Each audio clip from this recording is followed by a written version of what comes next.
Narayan. Welcome back to my channel, all of you. And in this video, we will discuss one single question between Indradev and his guru, Brihaspati. He makes a question to his guru asking, what is that single medium through which I can acquire unending celebrity and become an object of regard among all creatures? And the guru is very pleased and he answers that this one single medium that you're asking is agreeableness of speech or palatable speech, sweet speech. देवगुरु बृहस्पति को पूछा जाता है इंद्रदेव द्वारा कि हे गुरुदेव के ऐसा कोई अगर एक ही साधन मुझे लेना है, मुझे एक ही साधन चाहिए जिसके माध्यम से मैं ऐसी ख्याति प्राप्त करूं कि जो पूर्ण ही ना हो, वो बढ़ती ही जाए, और दूसरा कि मैं सभी जीवों में सम्माननीय बनूं, मेरा कभी अपमान ही ना हो, ऐसा कौन सा साधन है? एक ही साधन बताइए। और गुरुदेव कहते हैं कि वो एक साधन है मीठी वाणी, उसके अतिरिक्त और कोई साधन है ही नहीं, क्योंकि कोई भी साधन से ये श्रेष्ठ साधन कहा गया है। वो कहते हैं कि मीठी वाणी का प्रताप ऐसा है कि आप किसी को भी जीत सकते हैं, अपने शत्रु को भी जीत सकते हैं। उनका प्रताप ऐसा है मीठी वाणी का कि आप किसी को अगर कोई बड़ी सी भेंट भी दे दे, बहुत बड़ी भेंट दे, और उसके साथ में आप कड़वे वचन कह दे, कदाचित वो स्वीकार नहीं करेगा क्योंकि उसमें कड़वे वचन मिलाए गए हैं। और दूसरी ओर वो कहते हैं कि अगर किसी का कुछ आप छीन भी लो और उसके जो हृदय की चोट है उसको आप बाम लगाओ मीठी वाणी से, तो वह भी आपको अपना प्रिय मानने लगेगा। तो यह मीठी वाणी का प्रताप है। आप कहीं घाव लगा के आप उसको मलम भी लगा सकते हैं मीठी वाणी के द्वारा। तो ये इतना सुंदर प्रभाव है। संत कबीर भी कहते हैं कि ऐसी वाणी बोलिए मन का आपा खोए। वह कहते हैं कि हमारी वाणी ऐसी होनी चाहिए कि सामने वाले के हृदय में प्रवेश करे और उसको पिघला दे। और मीठी वाणी का प्रताप ऐसा होता है कि न तो सामने वाला तो प्रसन्न होता ही है, पर जो जो मीठी वाणी बोलता है वह भी अंदर धीरे धीरे प्रसन्न होने लगता है, क्योंकि वह भी उसे उसके हृदय को भी मीठा बना रहता है। क्योंकि मीठी वाणी बोलेंगे तो थोड़ा भाव तो उसमें मिश्रित होगा ही। तो इसलिए मीठी वाणी का ये प्रभाव है। मैं आपको दो प्रसंग सुनाता हूँ। एक प्रसंग मैंने महाभारत से लिया है, एक जिसमें एक विद्वान ब्राह्मण रात को जंगल से अपने घर लौट रहे हैं और दुर्भाग्यवश उसको एक राक्षस मिल जाता है। राक्षस भूखा है, उसने पूरे दिन कुछ खाया नहीं है, और वो ब्राह्मण को पकड़ पकड़ लेता है। वो कहता है कि आप ही मेरा भोजन बनिए, आज मैंने कुछ नहीं खाया है। ब्राह्मण देवता याचना करते हैं कि भाई मुझे छोड़ दीजिए, मगर वो नहीं मानता है। मगर फिर उसे वेशभूषा से पता चलता है कि ये ब्राह्मण तो है, तो उसको एक प्रश्न पूछता है। तो राक्षस पूछता है कि भाई मैं इतना पीला और पतला क्यों हूँ, इसका उत्तर मुझे आप दीजिए। ये विचित्र प्रश्न पूछा, और ब्राह्मण देवता ने सोचा कि भाई मैं तो निशस्त्र हूँ, मेरे पास कोई शस्त्र नहीं है, शस्त्र होता तो चलाना भी नहीं आ रहा है, मगर मेरे पास एक शस्त्र है जो मेरी वाणी है। ये एक ही शस्त्र मेरे पास अभी अंतिम बचा है, इसका मैं उपयोग करता हूँ। और जो उत्तर दिया है ब्राह्मण देवता ने, जो इतने बखान किए हैं राक्षस के, और वो उत्तर सुनते ही राक्षस इतना पिघल गया कि वो अपना शस्त्र ही उसने छोड़ दिया और वो हार गया।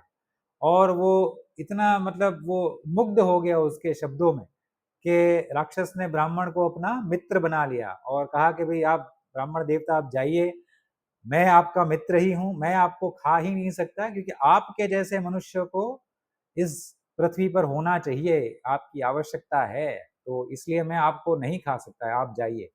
तो ये प्रताप आप देखिए कि मृत्यु के भय, मृत्यु की चपेट में एक ब्राह्मण, और अपनी वाणी से वो मृत्यु से बच तो गया, मगर जो उसका शत्रु था उसको उसने मित्र भी बना लिया। तो ये दुगनी जीत हो गई।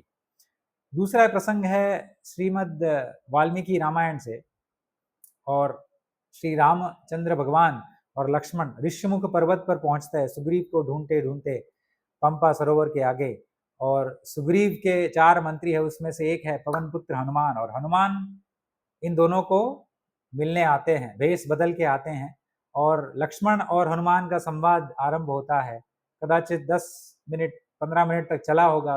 एक दो प्रश्न पूछते हैं, और फिर लक्ष्मण अपने बड़े भैया की तरफ देखता है और उनको अपने मुख से ही पूछता है कि मैं अभी क्या बोलूं। तो राम भगवान ने लक्ष्मण को ये कहा कि हे अनुज, इसने जो कहा है वो ऐसा कहा है, वो कहने से मैं ये जान गया हूं कि इन्होंने ऋग्वेद को पूर्ण रूप से पढ़ा है। ऋग्वेद का जो सार है, उसका रस है, वह प्राप्त किया है। उसने जो यजुर्वेद है, यजुर्वेद को मेमोराइज किया हुआ है, उसके मस्तिष्क में है, उसको कंठस्थ है। सामवेद का भी इतना ऊंचा अध्ययन किया है, क्योंकि उसका जो चातुर्य है वाक्य बनाने में, तो वह भी उसमें सामवेद का ज्ञान दिखता है। और तो और व्याकरण के जो अलग अलग भेद है वह भी उसने पूर्ण रूप से पढ़े हैं, क्योंकि जो शब्द जहां होने चाहिए वाक्य में वही है। और ऐसी ऐसी वाणी बोली है कि कान को भी प्रसन्न करती है, हृदय को भी प्रसन्न करती है, कान को सुनने में अच्छी लगती है और हमारे हृदय में प्रवेश कर जाती है। अच्छा, उसके मुख पे, उसके आंखों पे, ललाट पे और कोई अंग में ऐसा कोई मुझे मुझे शंका ही नहीं लगी कि इसके हृदय में कुछ और है और बोल कुछ और रहा है। तो यह भी राम भगवान जान गए और उसकी सभी इंद्रियों में सामंजस्य था, मन में, वाणी में, हृदय में भी सामंजस्य था और उसने ये जो कहा है, और हनुमान ने जो कहा है वह आश्वस्त करता है, वो असमंजस में नहीं डालता है। और वो जो बोलते हैं तो ऐसे बोलते हैं कि मानो सुनते ही जाए। तो ऐसी सुंदर वाणी हनुमान ने कही है कि राम भगवान को जीत लिया, और राम भगवान उनको जान ही गए कि उन्होंने क्या क्या पढ़ा है। तो आप देखिए कि मीठी वाणी का प्रभाव कैसा होता है, और हमें क्या पढ़ाया जाता था पहले। आज की यूनिवर्सिटी में, कॉलेज में, स्कूल में ये पढ़ाते ही नहीं है कि बोलना कैसा है। सिर्फ पैसा ही कमाना सिखाएंगे तो फिर बोलेंगे कैसे। मीठी वाणी से तो ये पता चलता है कि अगर कोई अनपढ़ गवार भी उसको उद्दीप कर ले, उसमें श्रेष्ठ बन जाए, तो हार्वर्ड यूनिवर्सिटी वाले का जो वहां पे पढ़ के आया है उसको भी काम करवा ले, अनपढ़ गवार। मीठी वाणी का ये प्रभाव है। सो हम यही अंत करते हैं। और संत कबीर ने भी जो कहा है कि भाई ऐसा ऐसी वाणी बोलिए मन का आपा ना खाए, तो ये सभी हम हमारे जीवन में डेवलप करें, जिससे हमारे जीवन में कभी कोई शत्रु ना हो। युधिष्ठिर का एक नाम है अजात शत्रु, क्योंकि उनके कोई शत्रु ही नहीं थे। तो हमारा जीवन ऐसा अगर हो कि हमारे पास कोई शत्रु ही ना हो, या कम हो, एकदम कम हो, तो आप सोचिए हमारा आपका जीवन इतना सुंदर हो जाएगा, मधुर हो जाएगा। क्योंकि अगर शत्रु ही नहीं है तो हमारे मन में चिंता ही नहीं होगी। चिंता नहीं होगी तो हमारा जीवन इतना सुंदर ही हो जाएगा। और शत्रु कम से कम हो, उसका एक मार्ग है मीठी वाणी। सो हम आरंभ करते हैं हमारे घर से। आशा करता हूं कि आपके जीवन में भी मीठा रस बना रहे, मीठी वाणी आप बोलिए, अपने अपने सगे संबंधियों से मीठी वाणी में वार्तालाप कीजिए, और कभी शत्रु आपके सबसे कम हो और आपके सभी मित्र ही बनते जाए और आपका जीवन भी मीठा रहे। सो यही हम अंत करते हैं। गोवर्धन मठ को फॉलो करना ना भूलिए, सब्सक्राइब करना ना भूलिए, क्योंकि वहीं पे आपको सबसे श्रेष्ठ ज्ञान मिलेगा। आप उनको अगर सुनेंगे, 1 महीने तक सुनेंगे, आपको पता चलेगा कि उनके मुख से साक्षात माँ सरस्वती ही बह रही है, क्योंकि वह किसी का अहित हो ऐसा बोलते ही नहीं है, और सभी का कल्याण, सभी का हित हो ऐसा ही बोलते हैं। ऐसी मीठी वाणी उनमें है, क्योंकि उन्होंने कभी अपशब्द सुने ही नहीं, अपशब्द को देखा नहीं, अपशब्द को देखते नहीं है, सुनते नहीं है, तो फिर मन में भी कड़वे वचन आएंगे कहाँ से। सो यही है। और आपको अगर ये वीडियो किसी से शेयर करना है, आपको अगर आपके जीवन में कोई ऐसा है जिसको आपको कहना है कि भाई आप कड़वे वचन ना बोले, तो आप ये वीडियो उनको पहुंचा सकते हैं। आपका काम मैं कर दूंगा, उनको बोल दूंगा भाई आप कड़वे वचन ना बोलिए, आप मीठा रस अपने जीवन में लाइए, मीठी वाणी बोलिए और संबंध को और गाढ़ करें। So I end up here. Thank you very much. Shiv Shankar Pralayangkar.